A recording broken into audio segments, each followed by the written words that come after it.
Official Sunday Morning Glory Podcast.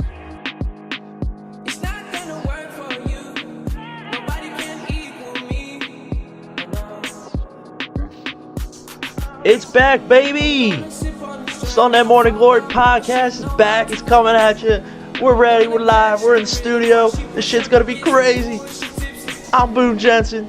We got a special guest for y'all today. Oh, I'm pumped, man. I'm pumped.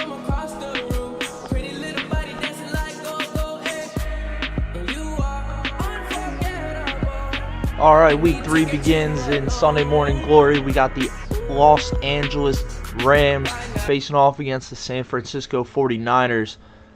8:25 p.m. on the NFL Network. Got a couple solid players, going up in that match. Ones to look at: Carlos Hyde, Todd Gurley, Connor Kupp, Sammy Watkins, Pierre Garçon. A lot of players from SMG are playing tonight, so we're gonna be watching them. First things first, we had a trade in the league today between Foam and Glow and Damo's Bozos. Damo needed to make a move, so he did. Shane's a very trade-happy player, and they made it happen. Shane, in this trade, he received Mike Evans and Dalvin Cook in return for, Ezekiel Elliott and Marshawn Lynch. Now, like I said before, Damo is 0-2. Something had to be done. He's on the verge of going 0-3. That in fantasy football, that's tough to come back from. So, it's a move that Damo possibly had to make, and Shane, with that play, he solidifies his running backs and receiving core with, solid tight end and a solid quarterback in Mariota to boot. So it's always good to see some trades. I'll tell you what, Ezekiel Elliott has already been involved in 2 trades, so he's definitely been around the league. So, trades are always fun to see. You want to see them more, but a lot of players, especially early in the season, such as they don't want to part ways with players just yet. Players are trying to find their way in their new systems, and injuries are happening. So a lot of players have a tough time jumping the gun, except for our boy Shane Farrell. He's always willing to make a move. Regardless, week 3 matchups starting up. I'm gonna pull that up here real quick. It's an interesting situation. We got Dale Cooper facing off against Matt Bentz in a battle of 2-0. Both have the opportunity to take their record to 3-0. Projections have a team has no name taking that. Projections are projections, though. You never really know. We got Sean Costello, the very injury-prone team. He's got no Greg Olsen, no David Johnson. That's hard to recover from. He's got a tough matchup against Kevin Bentz's That's Your Whole Thing.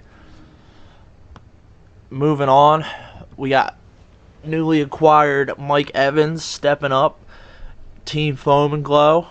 It's a little shout-out to Corbin Kelly doing his thing. Shane's representing, gotta like it. Facing off against Corbin Taylor. Two teams that are projected to potentially make the playoffs. According to power rankings, things change, injuries happen. You never know. We got Joey Iliano versus the 0-2 LSU Tigers alumni. That's Brandon Lapham's team. It's a battle of 2-0 versus 0-2. Brandon needs that win. He needs to find a way to get that win. Take Joey to 2-1, 1-2 record, respectable still early in fantasy football season. Battle of the middle pack. We have White Power. That's Mike Goddard's squad versus Team Sehota. That's C.J. Boyer being led by none other than C.J. Anderson. That's going to be a close matchup. projections only have them at a 1.2 projection difference. So the line has White Power, that's Mike Goderichi's team, at a -1 on the spread. And then we have a battle of 0-2. That's definitely interesting because one of these two players, Damos Bozos led by Damian McGonigal and Team Bananas led by Zach Arce. Whoever loses, it's a tough spot to be in a competitive league like this. It's definitely, you don't want to say must-win matchup, must-win game this early in the season, but it almost is. It's a difference of going 1-2 or 0-3, and that's a major difference. But I mean, one of these two are going to come out a loser, and it's not good for their playoff hopes going forward. Once again, I mentioned it's still early. Anything could happen. It's fantasy football. Anything. That projection is at a +5. Zach's down. Damo has the upper hand in projections. Take it for what it is. ESPN isn't always right. Zach's team is due. He's put up some major goose eggs in both of his matchups. See, in week 1, he only put up 89 points in full PPR. It's very it's disappointing. LaShawn McCoy was his top scorer with 20 points, followed by that in week 2, which was a total dud from Zach. He put up a whopping 76 points, and DeAndre Hopkins was his top scorer with 14 points. When you got a player with 14 points being your top scorer, there's a problem. Hopefully all of Zach's players, for his sake, can take the next step. We're 3 weeks in now. These players, they understand their roles. Injuries have happened. Quarterbacks are adjusted. Training camp's over. Something's got to give for Team Bananas. With that being said, we got a word from our sponsors. Check it out. Ladies and gentlemen, this Saturday night, only at Onyx, ex-convict night. If you a murderer, drug dealer, rapist, and you were locked up in the pen and did time, Saturday night is your night at Onyx. Society may not accept you, but we will at Onyx. All right, and here we have special guest Sean Costello of Team Terry Folds and also league commissioner of Sunday Morning Glory. Sean, happy to have you. Boone, the pleasure's all mine. Commissioner of the league, how do you feel like our first live draft went? I thought everyone enjoyed it. Aside from myself getting first overall pick with David Johnson. I mean, it was a good time, though. I think everyone enjoyed it. What do you think? You were there, right? Yeah, I was covering the draft at the sports desk there, updating the fans about each pick that came in. Speaking of your first overall pick, David Johnson, and now Greg Olson, two top-tier players in their respective positions. How do you recover from this? Right now I'm thinking that I really don't. I'm kind of in a tough spot, I don't really have any premier backs to replace David Johnson.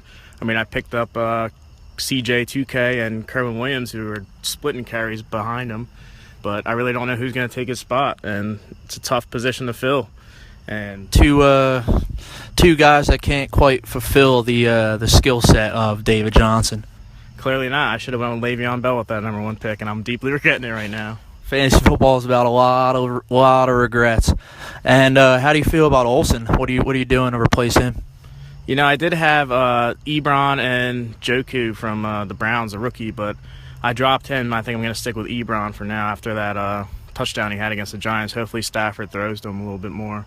But my team is looking weak right now. I'm thinking maybe I might need to make a couple moves, but we'll see what's available. Clearly the league's underdog. Everybody cheers for the underdog though, so I gotta say I'm at least pulling for you. You're not in a terrible spot. You're 1-1 going into week 3 here.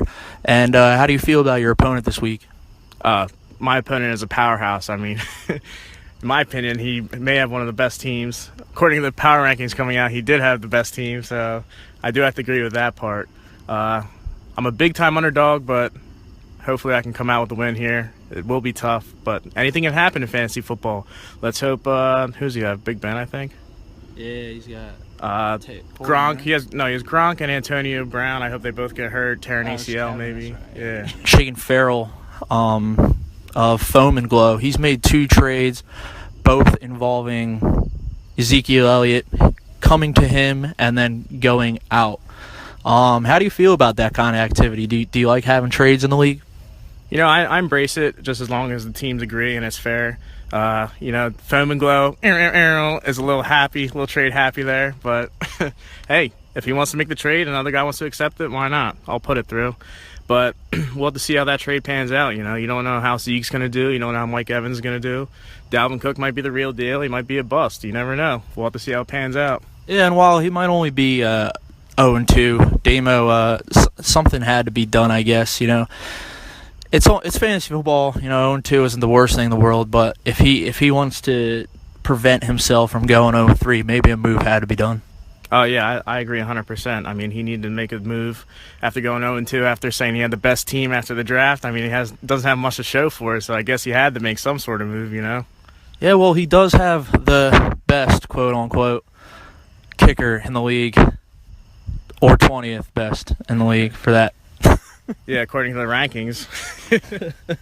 All right, well, Sean, we're going to wrap it up here. Week 3 games are about to begin. We got the Rams and the 49ers playing tonight, and it's going to be a fun game to watch. Do you have any players going in there?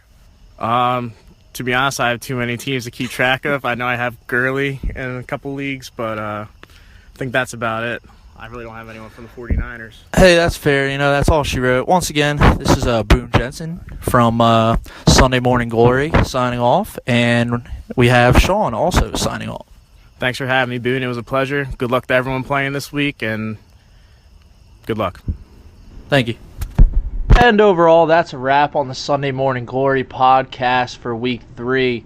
I look forward to catching up with all of you next week. Good luck to all teams, and I'll see you next week. Ciao.